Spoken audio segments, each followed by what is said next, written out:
Testing, 1, 2. Testing.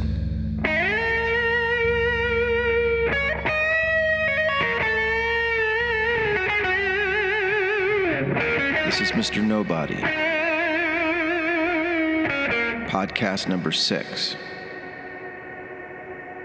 Sucking it up.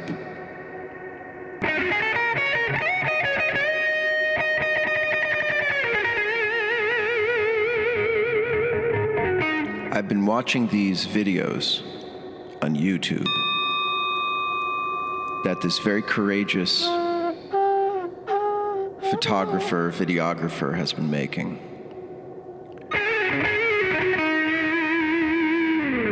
I don't know if it's appropriate for me to say his name or point to his work, but you'll find it. It will find you. It will find you. Essentially what he does is bring in people that are at the margins of society, often, if not predominantly, by their own doing. And these folks talk about their childhood, their adolescence, their adulthood, their children, their parents, their siblings, the streets, that comes up a lot, the streets. And there's a lot of inner city folks, but there's also a lot of suburban and even, shall we say, privileged or wealthy people who have ended up in a condition of abject addiction. It's fascinating. The way I found it is I wanted to hear what's it like. What's it like to be on fentanyl or crack, though I have smoked crack. And I'll tell that story.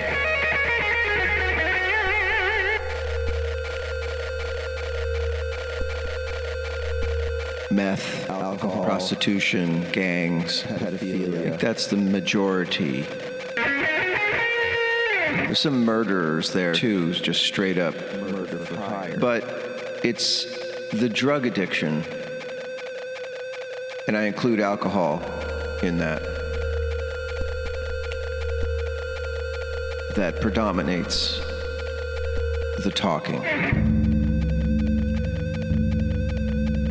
And it's fascinating because upon listening to dozens, and it's fascinating, of these testimonials, I start to pick up on patterns which are common to the stories. One of the patterns is that people started out with broken homes. That's an interesting picture, right? A broken home. Yeah. One parent, usually the mother. Oftentimes that one parent is fucked up on drugs herself. It's never the father. I don't think I've heard one story where the father was the parent.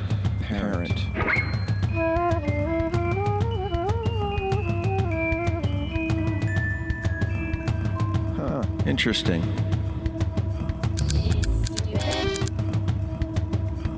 I always saw myself as kind of a mother figure to my kids. I don't know why. Probably because my mother taught me how to take care of them, how to love them and nurture them. I like to cook, and believe it or not, I like to clean. I noticed that the cleaner I kept my house, the happier my kids were. You got a message. Huh.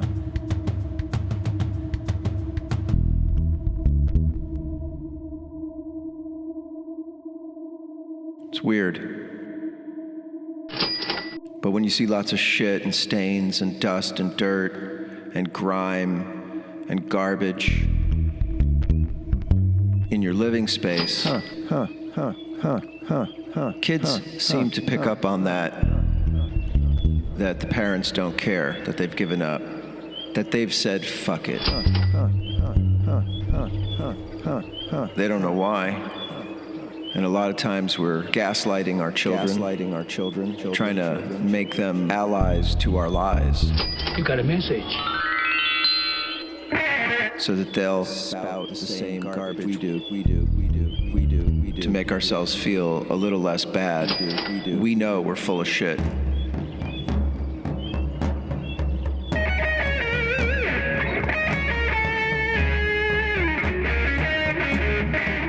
Oh man, I broke my home. You got a message. I was married. Listen to my excuses. Not happily, not particularly happy about my partner. And I just wasn't grown up. I was having my daughter. Listen to my excuses. I didn't have an education or a skill set.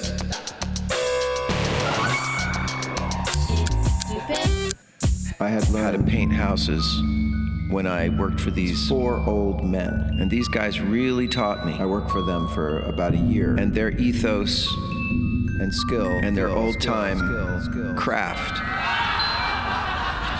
And I was able to apply that to survival. Although it wasn't enough for me to just be a house painter. And I did resent it. Resentment. And I did resent resentment. Interesting. And I did resent it. And I did. What the hell is resentment? In my case, I was resentful that other people were off doing their artwork, their music, their painting, performance. That's what I wanted to do. I had to squeeze it in, knowing that I lacked the skills, that I wasn't keeping pace, that I didn't have the standards, but knowing that I was capable of those standards. So I resented myself. I resented the thing inside me that I knew I could be, but I wasn't being. And the reason I was in that condition is because I didn't get it together. Listen to my excuses. Put the right foot forward first. And that was okay. Sometimes life is just going to fuck us up. It's going to turn us. But I wasn't going to leave it at that. I practiced in my car. It's weird because it took me a lot longer to figure out how to play than it seemed like it took other people. But I wasn't going to give up. I resented myself. I don't know. It's a combination of things. I don't know. I was fucked up from my own childhood. I don't know. I'm making excuses now. Stupid.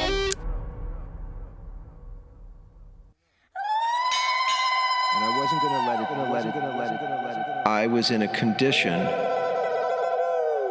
I had to work to pay the rent. Listen to my excuses. A baby now. Fight in my marriage. I think you know what I'm talking about. Listen to my excuses. Not in harmony. How did I get here? I was writing songs. I was doing gigs, but I felt trapped. I was getting high on weed. I wanted other girls, women, sex. I was trapped. I felt trapped. But was I? Testing 1, 2. I used to tell my son how sorry I was that I broke my daughter's home. Listen to my excuses. I told him not to have children. He knew he could take care of them. Pretty basic shit. If you read Schopenhauer, he talks about a haze of bugs that are just mating, and they can't be stopped. They have a will to life. I used to tell that to my son. Don't be like that haze of bugs. Plan. Prepare. It's way better. It doesn't matter anymore. Not for me. Not for him. And when I listen to those videos of those people about how they started their drug use, Started with the broken homes. very similar to my own story. I wasn't ready to have kids. I didn't have the skills to take care of them in terms of making a living. It's fucked up. Everybody knows this shit. Evidently, women have more to lose because they're the ones left with the kids. I vowed never to be that kind of father. And although I am one of the biggest losers,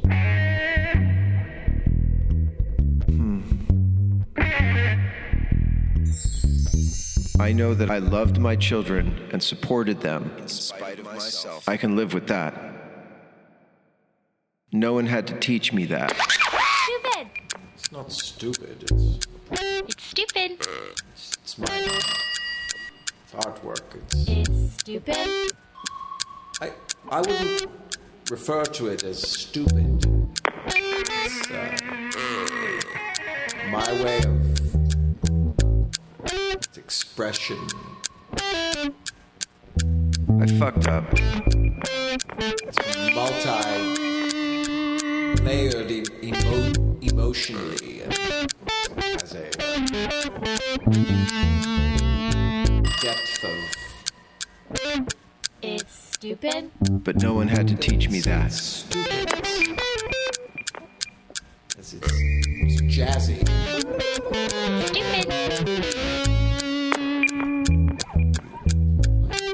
For me, as an artist, jazz, painting, The biggest regret craziness. Stupid. is forsaking the children I mean, anything can be reduced, right, to being stupid. and knowing that they did not do for them.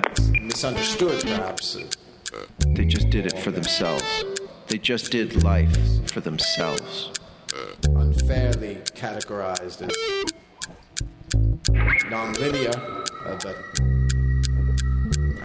I don't know, you know. It's stupid.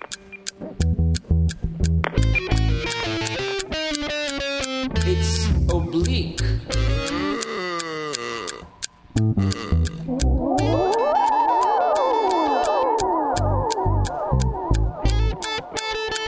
It's stupid. Groovy, I think. Not sure. Perhaps It's stupid. Perhaps it has an element of stupid.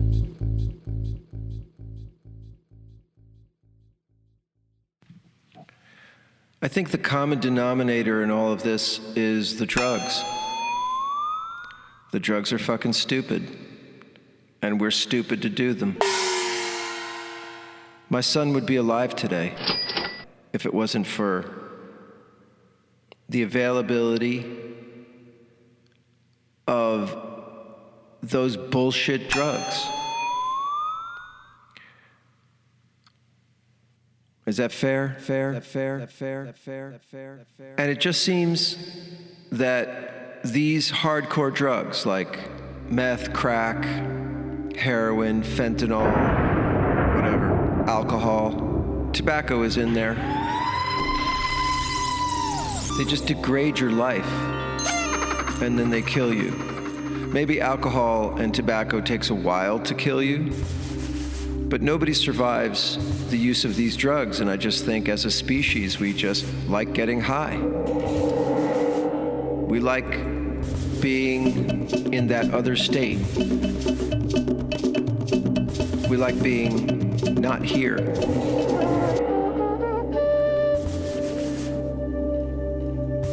Because here sucks sometimes, especially if your parents suck and they don't have it together. So you see the generational connection between how shitty your life is and how shitty they made it because they didn't get it together. And how shitty your children's lives are because you have chosen not to get it together. And by getting it together, I mean not using these drugs, educating yourself, exercising, just the reg, the total reg, the regular shit that humans have been doing for hundreds of thousands of years. And it's way better than being high. I've been high, super high. Hallucinogenics. I don't know anybody who uses hallucinogenics every day. I knew a couple of guys who lost their minds on ecstasy when that was happening 30 years ago. I could never take mushrooms every day.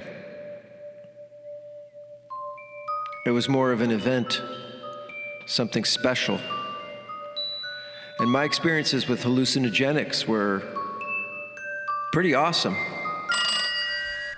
I can't say that I really came out of those experiences knowing anything more. Maybe the very early ones when I realized that happiness was inside me, when I was laughing my ass off against a tree and all my father's bullshit disappeared.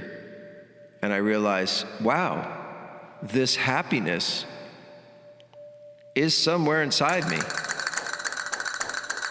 And the drugs released it, but they aren't it. You know, I'm not happy because I'm high. I'm happy inside.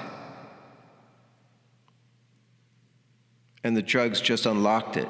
And it's usually just 1 or 2 times. After that, you're just chasing the dragon. Another stupid ass term. My son should be alive.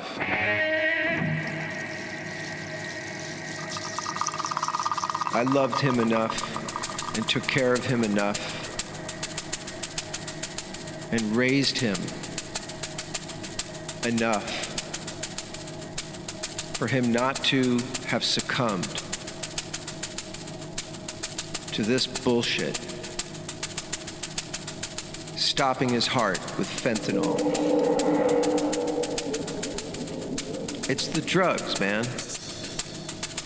And if you do them, you're fucked.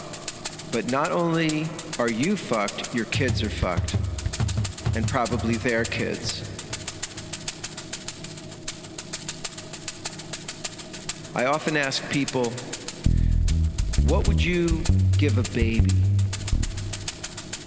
Would you give a baby a cigarette?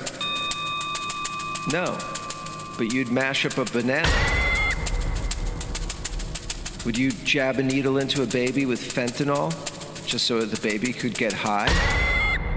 No, you wouldn't do that because that baby is naturally high, full of wonder and possibility.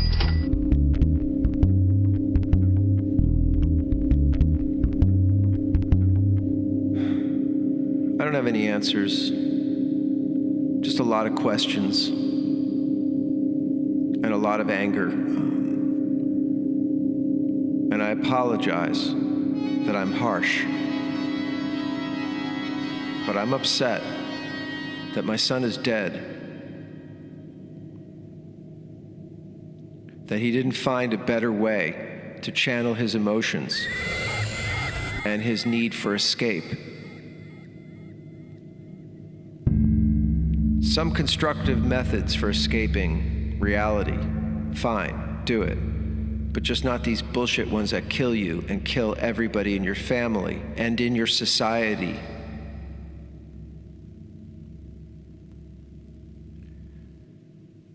So many people have already forgotten about my son because he's not here. He's not in heaven.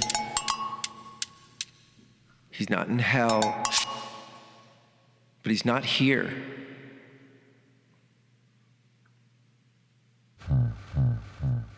It's the drugs.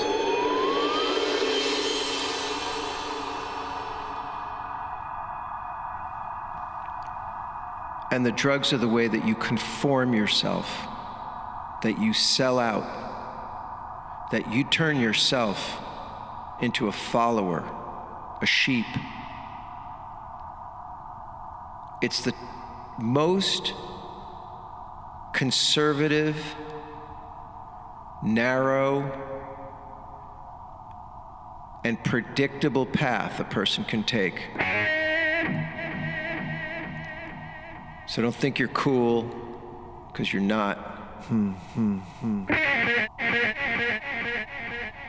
Cool is going for the long game, for contributing something awesome to society and to yourself and to your kids. You know who you are.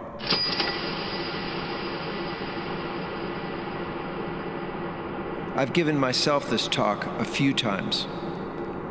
Once when I had 2 years of drinking, and I mean drinking, privately, with bottles of booze in my car, to kill the pain, as if, right, as if that shit kills the pain. It just makes pain. Hello, who's calling? It's ridiculous. But I know you're not going to get off it. I know you're not going to kick it. And I don't want to hear your excuses. And neither do you. Stupid. One of these videos has this beautiful lady, crack addict, who had given it up some 5 years before. And I swear she is not the same person. Let me think about that. No, she's back to being here. She is the same person. She's just here. And she said it best, that if she can kick it, anybody can kick it.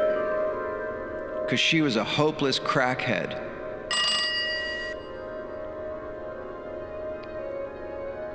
Would my son have kicked it? I don't know. I think he was so...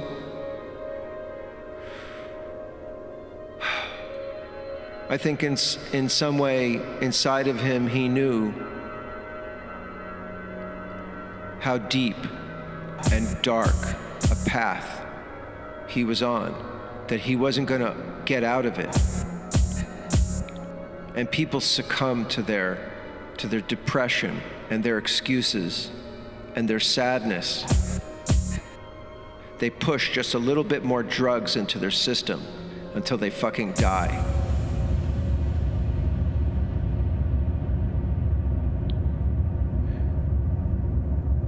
I hate it.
I apologize to you again for being so harsh, for being so unsympathetic. That's what I am. I didn't get a chance to help him. I didn't get a chance to even know that he was jumping out of this world. I lost him forever. And that's Mr. Nobody. I was somebody. I was his father.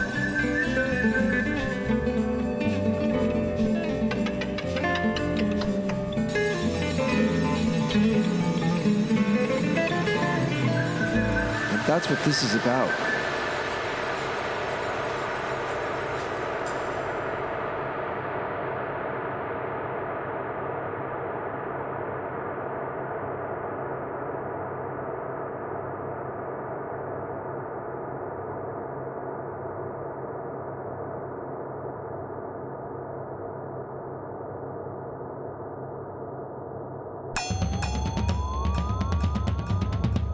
I look at my son's pictures, sitting on a couch, looking back at me, talking to me. I see every part of him. You have one life, and every moment is your life. It's not something that happens tomorrow. It's only something that's happening right now. And every right now that you choose to do something better for yourself, something real, something that you would do for a baby, that's your life. And that's also the moment that you kill yourself. The moment that you excuse your action. I don't even know who I'm talking to. Am I trying to reach my son? To go back through time? To tell him not to do this? Am I trying to reach you? Somebody who's using this shit? Thinking you have some reason or right to do this? You don't. This is how I would speak to my own son. Not because I judge him, but because I love him. You're killing a baby, and that baby is you.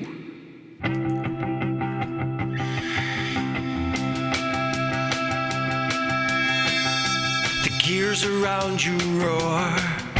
There is no meaning. Flies give birth and are no more. You reach a point where you're just groveling at your own feet. The sunset in your eyes is totally different than the one that's in the skies. I can't believe that you could swallow so many lies.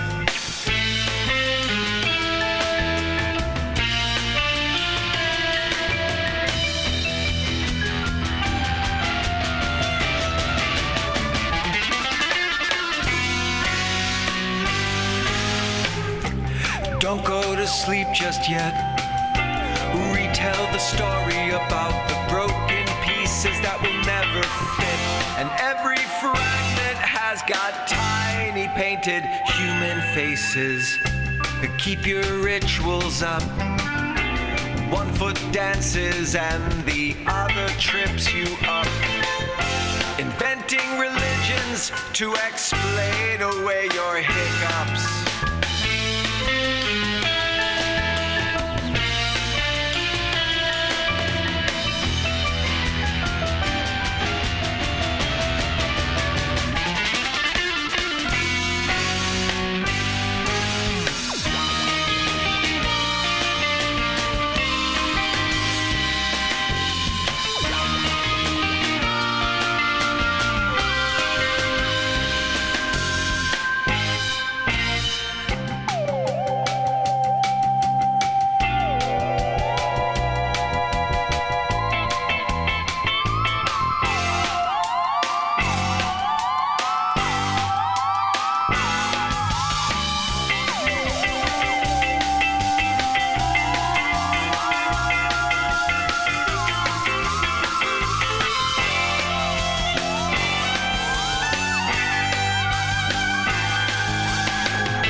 Lost on the highest shelf, there is an inkling of something inside itself. And if you touch it, a billion stars explode, time erases.